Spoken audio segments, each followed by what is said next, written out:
Levítico 16.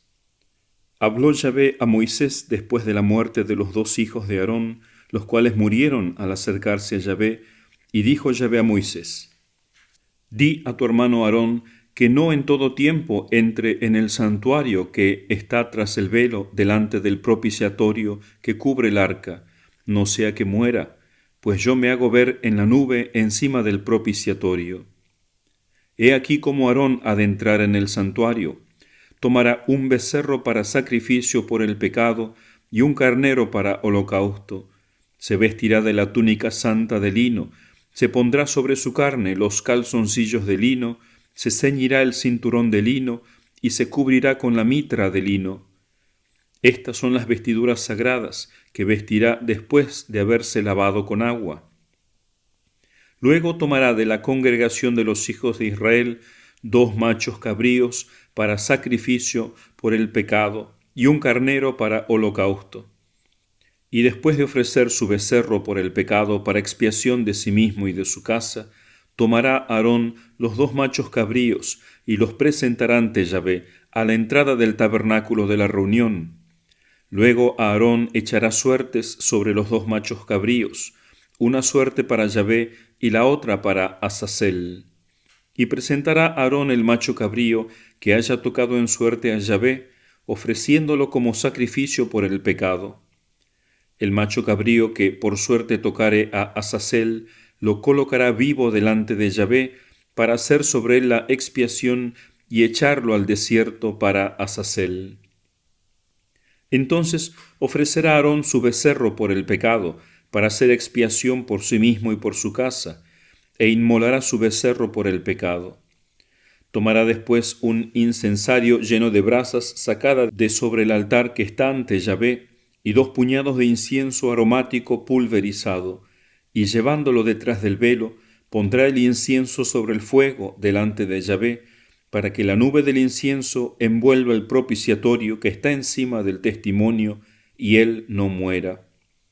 Tomando luego de la sangre del becerro, lo derramará con su dedo sobre el frente oriental del propiciatorio, y con su dedo hará 7 aspersiones de sangre delante del propiciatorio. Después degollará el macho cabrío por el pecado del pueblo, y llevará su sangre detrás del velo, haciendo con su sangre lo que hizo con la sangre del becerro. La derramará sobre el propiciatorio y delante del mismo. Así purificará el santuario de las impurezas de los hijos de Israel y de sus transgresiones y de todos sus pecados. Lo mismo hará con el tabernáculo de la reunión, que está entre ellos en medio de sus impurezas. Nadie debe estar en el tabernáculo de la reunión cuando él entre para hacer la expiación dentro del santuario, hasta que salga después de haber hecho la expiación por sí mismo, por su casa y por toda la asamblea de Israel. Luego saldrá hacia el altar que está ante Yahvé y lo expiará tomando de la sangre del becerro y de la sangre del macho cabrío y poniéndola sobre los cuernos del altar todo en torno. Hará sobre él con su dedo 7 aspersiones de la sangre y así lo purificará y lo santificará de las impurezas de los hijos de Israel. Acabada la expiación del santuario, del tabernáculo de la reunión y del altar, presentará Aarón el macho cabrío vivo, y poniendo ambas manos sobre la cabeza del macho cabrío vivo, confesará sobre él todas las iniquidades de los hijos de Israel, y todas las transgresiones, y todos los pecados de ellos, y depositándolos sobre la cabeza del macho cabrío, lo enviará al desierto por mano de un hombre designado para ello. Así el macho cabrío llevará sobre sí todas las iniquidades de ellos hacia tierra inhabitada, y el hombre soltará al macho cabrío en el desierto. Luego entrará Aarón en el tabernáculo de la reunión, y quitándose las vestiduras de lino que se había vestido al entrar en el santuario, las dejará allí, lavará su cuerpo con agua en lugar sagrado, y se pondrá sus vestiduras. Después saldrá y ofrecerá su holocausto y el holocausto del pueblo, haciendo la expiación por sí mismo y por el pueblo, y quemando sobre el altar el cebo de la víctima por el pecado. El hombre encargado de soltar al macho cabrío para Azazel lavará sus vestidos y bañará su cuerpo en agua. Después de esto podrá entrar en el campamento. El becerro del sacrificio por el pecado y el macho cabrío inmolado por el pecado, cuya sangre fue introducida en el santuario para hacer expiación, serán sacados fuera del campamento y quemados sus pieles, su carne y sus excrementos. El que los queme lavará sus vestidos y se bañará en agua. Después de esto podrá entrar en el campamento. Será esta para vosotros una ley perpetua. En el mes séptimo, el día 10 del mes, os mortificaréis, y no haréis trabajo alguno, ni el indígena, ni el extranjero que more en medio de vosotros. Porque en ese día se hará expiación por vosotros para purificaros, y de todos vuestros pecados quedaréis limpios delante de Yahvé. Será para vosotros un sábado solemne en el cual os habéis de mortificar. Ley perpetua será esta. La expiación será hecha por el sacerdote ungido y consagrado como sacerdote en lugar de su padre. Se vestirá las vestiduras de lino, las vestiduras sagradas, y hará la expiación del santuario de la santidad. Expiará el tabernáculo de la reunión y el altar, como asimismo hará la expiación por los sacerdotes y por todo el pueblo de la congregación. Esto lo tendréis por precepto perpetuo, para hacer la expiación por los hijos de Israel, por todos sus pecados, una vez al año. Y se hizo como Yahvé mandara a Moisés. Palabra de Dios, te alabamos, Señor. Comentario. Benedictum verbum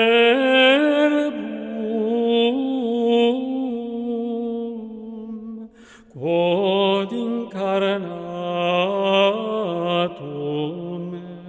est ex Maria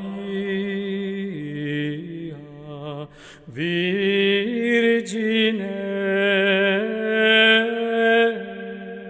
Hemos escuchado en este capítulo la institución de aquel gran día de la expiación, gran día que los judíos todavía llaman Yom Kippur y lo celebran a su manera.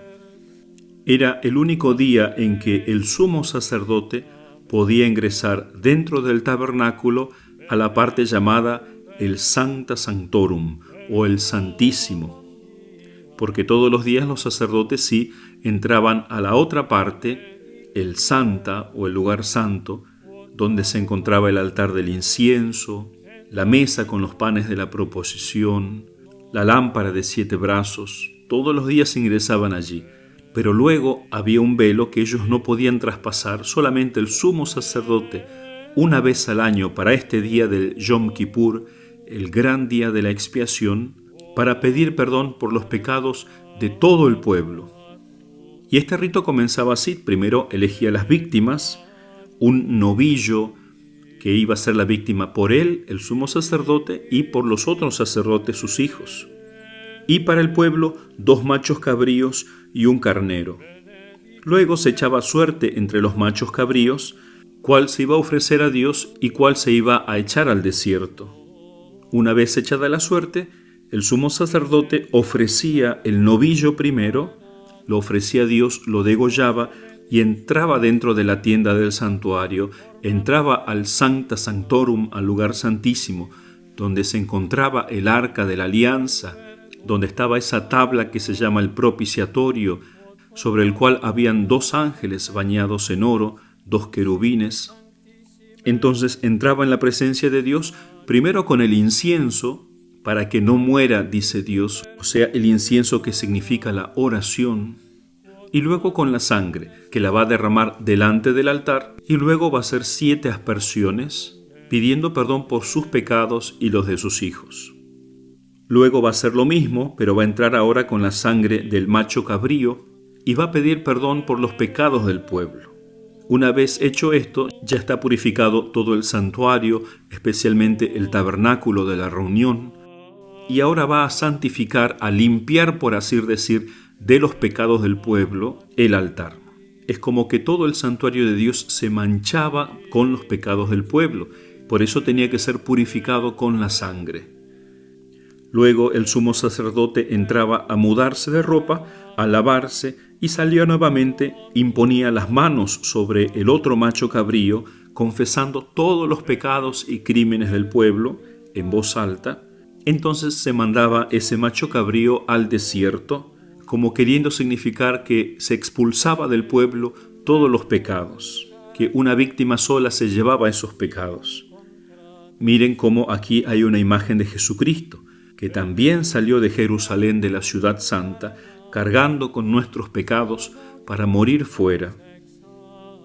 Luego el sumo sacerdote ofrecía sobre el altar la víctima del holocausto, y de las víctimas que habían sido ofrecidas por el pecado, quemaba sobre el altar solamente el sebo, y el resto era quemado fuera del campamento. Y se mandaba que el pueblo hiciese un ayuno riguroso, porque Dios no quiere la muerte nuestra. Nosotros deberíamos morir por nuestros pecados. En cambio, Dios hace un cambio aquí. En vez de morir el pueblo, muere la víctima, que todas simbolizan a Jesucristo, que va a morir por nosotros. Él mismo, el ofendido, es el que va a morir. Es una cosa increíble, misteriosa. El amor de Dios es tan incomprensible. Y a nosotros solamente nos pide que ayunemos. Eso sí, este ayuno era estricto en este día. Ya los niños a partir de los 13 años y las niñas a partir de los 11 tenían que hacer un ayuno total. No se comía nada desde la medianoche anterior hasta la caída de la puesta del sol, o sea, más o menos 6 de la tarde. Ni pan ni agua, era un ayuno absoluto. Este ayuno, este quitarse la comida, tiene por fin mover nuestro corazón a llorar. Tenemos que llorar nuestros pecados. Hemos ofendido a Dios. Y miren cómo el macho cabrío es ofrecido al desierto. La Biblia habla de Azazel, pero los estudiosos bíblicos están divididos si realmente es un nombre simbólico que significa destrucción, o si se refiriese al demonio que mora en el desierto, como devolviéndole al demonio su fruto. Aquí está tu pecado. Esta imagen de este macho cabrío echado al desierto la hemos nosotros incluido en nuestro modo de hablar. Hablamos siempre del chivo expiatorio, que alguien tiene que morir por todo el pueblo o por un grupo. Nace esta expresión de este pasaje bíblico. Lo importante es que este día de la expiación, este Yom Kippur, fue llevado a la plenitud por Cristo, dice San Pablo. Porque miren, el sumo sacerdote una vez al año nada más podía entrar en el santuario, con excepción, por supuesto, cuando tenían que mudar el campamento, entonces ahí el sacerdote volvía a entrar, o cuando tenía que consultarle algo al Señor, también entraba a consultar, a hablar con él, por eso se le llama tabernáculo de la reunión, pero sino como ceremonia solamente podía entrar una vez al año, y solo él, nadie más. Y esto enseñaba al pueblo que nadie podía entrar en el santuario del cielo, que estaba prohibido, estaba cerrado a causa de nuestros pecados, hasta que Cristo sí ingresó en el cielo, presentándose ante su Padre con su sangre, pagando verdaderamente por nuestros pecados. Por eso Cristo es el sumo sacerdote. Por eso en el momento que Cristo muere, en el santuario de la tierra, el velo que el sumo sacerdote no podía cruzar, milagrosamente se rompe, como diciendo, ya el santuario humano no cumple más su función, sino que Cristo ha ingresado, ha abierto para siempre el santuario celestial gracias a su sangre. Ahora sí, los pecados son verdaderamente perdonados. En fin, hay mucho para meditar sobre este rito y todos los ritos del Antiguo Testamento, porque nos llevan a comprender mejor el sacrificio de Cristo, el misterio de la cruz. Y nosotros lo hacemos en unión con el estudio de la Santa Misa, siguiendo el libro del Padre Sáenz. La primera gran parte es la liturgia de la palabra, la segunda gran parte es la liturgia de la Eucaristía. Y esta liturgia de la Eucaristía la vamos a dividir como en 3 grandes partes también. La presentación de las ofrendas, de la cual estamos hablando y hoy vamos a culminar de hablar. Luego, a partir de mañana, la anáfora y finalmente el rito de la comunión. Entonces, en esta presentación de las ofrendas hemos hablado ya del pan y del vino que son presentados, ofrecidos. Hay un detalle que tal vez algunos no se den cuenta, que es cuando el sacerdote prepara el cáliz con el vino, le echa una gotita de agua. Esta costumbre de unir una o algunas gotitas de agua con el vino es una antigua tradición, aun cuando no se nombre en el Evangelio expresamente. Sin duda que Cristo lo hizo porque estaba estipulado, según el ritual de los judíos, en el cáliz poner un poco de agua.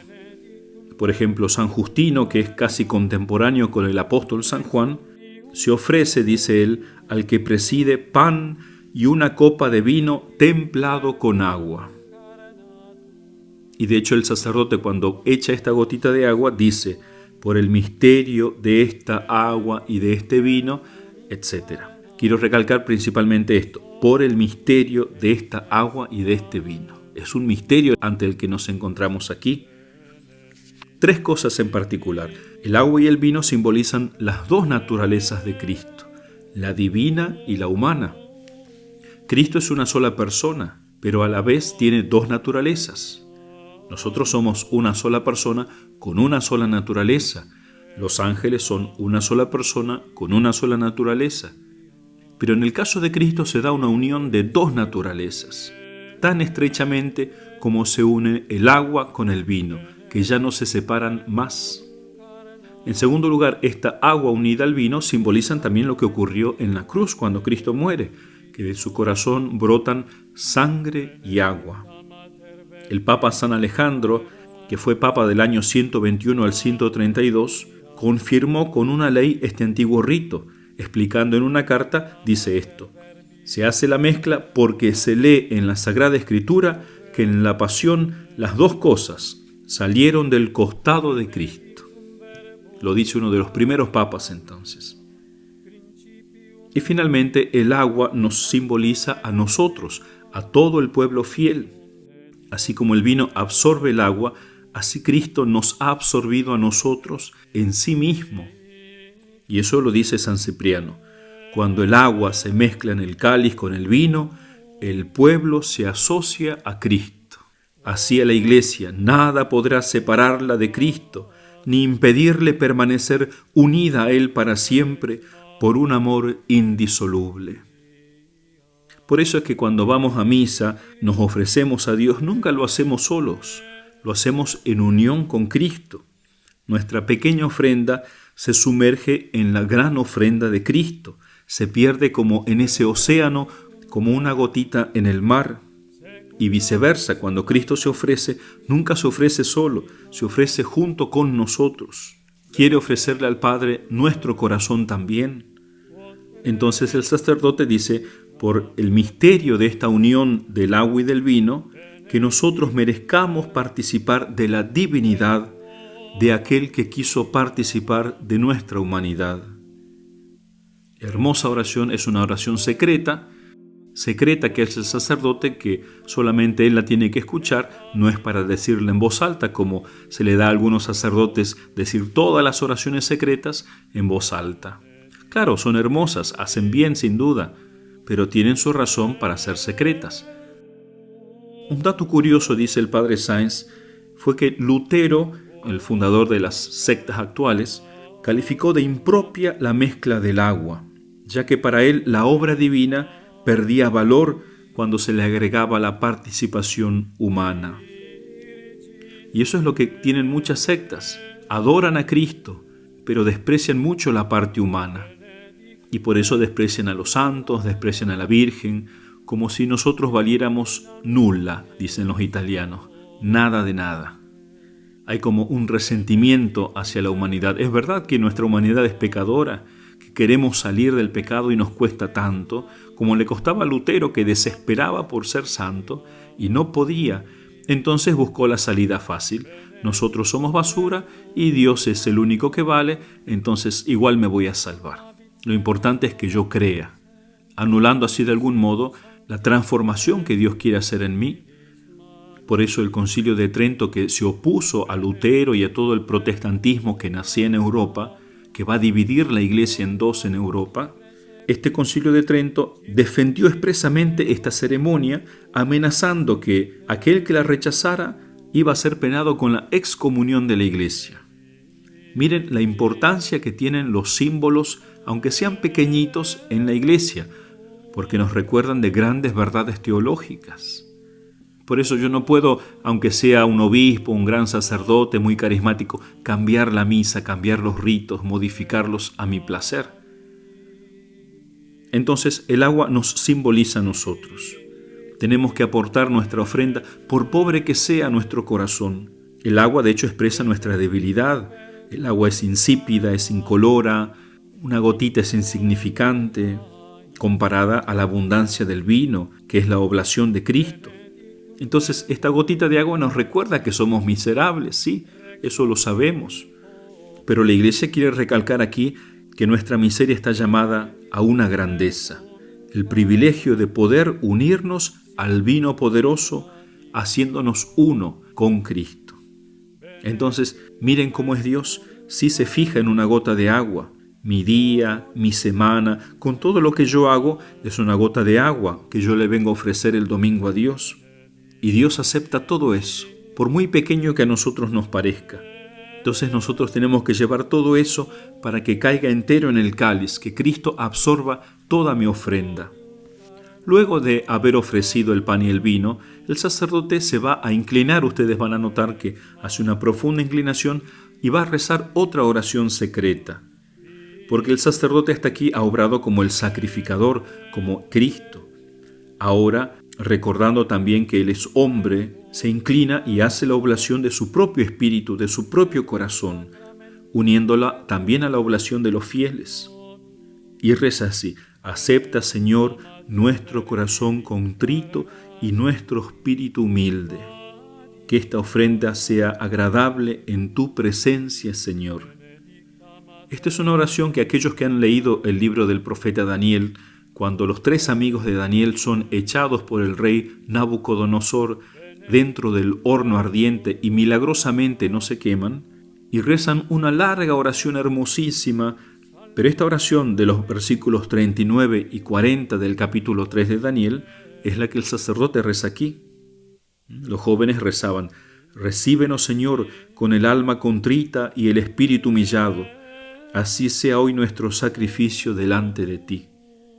O sea, nos ofrecemos como holocausto para ser quemados en el horno del fuego de Cristo, del corazón de Cristo. Luego, cuando son misas solemnes, se hace la incensación. El sacerdote va a incensar primero las ofrendas, que hay distintos modos de incensarla: al centro, a la derecha y a la izquierda, o en forma circular sobre las ofrendas, como expresándole a Dios el anhelo de que pronto el pan y el vino se consuman por el fuego del Espíritu Santo, para que dejen lugar al cuerpo y a la sangre de Cristo. Señor, queremos que pronto este pan y este vino se transformen en el cuerpo y la sangre de Cristo. Luego se inciensa el altar, y cuando vemos las nubes de humo que envuelven el altar por todos lados, nos acordamos que en el momento de la consagración, este altar se va a convertir en un calvario, en el monte Calavera donde Cristo fue sacrificado. Como dice el Cantar de los Cantares 4:6, el monte de la mirra y la colina del incienso. Hermosa imagen, desde donde se elevará hacia el cielo el perfume de la intercesión del sumo sacerdote. La oración de Cristo subirá desde ese altar, la oración más hermosa, la que mejor huele para Dios. Eso nos recuerda el incienso. Y luego se inciensa al sacerdote como imagen viva de Cristo, como otro Cristo, y al pueblo, que también es un pueblo sacerdotal. Luego el sacerdote se lava las manos.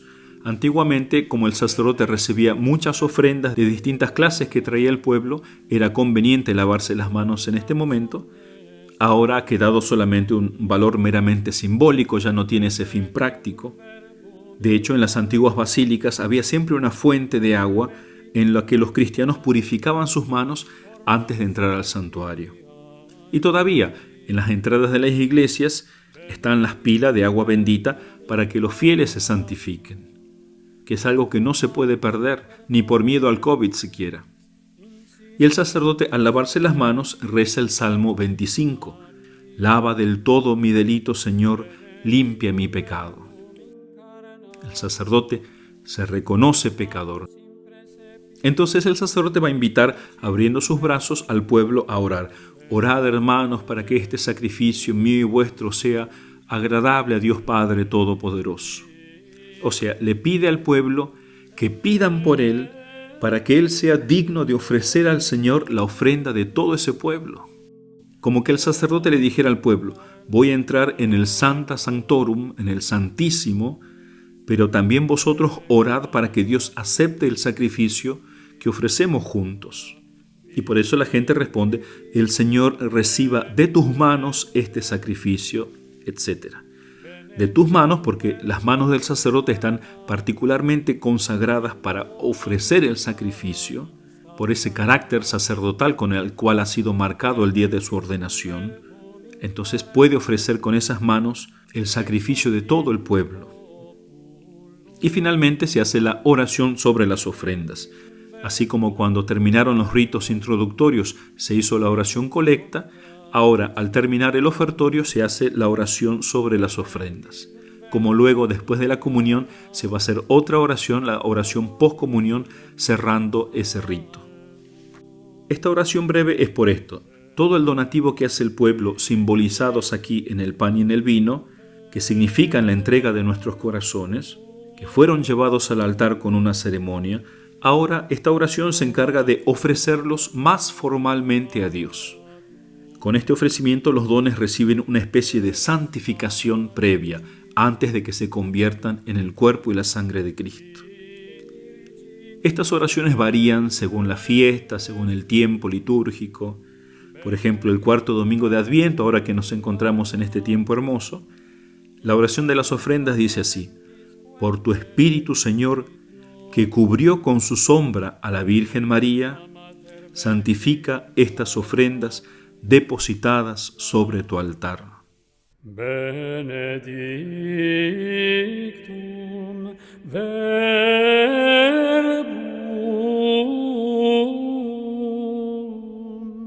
quod incarnatum est ex Maria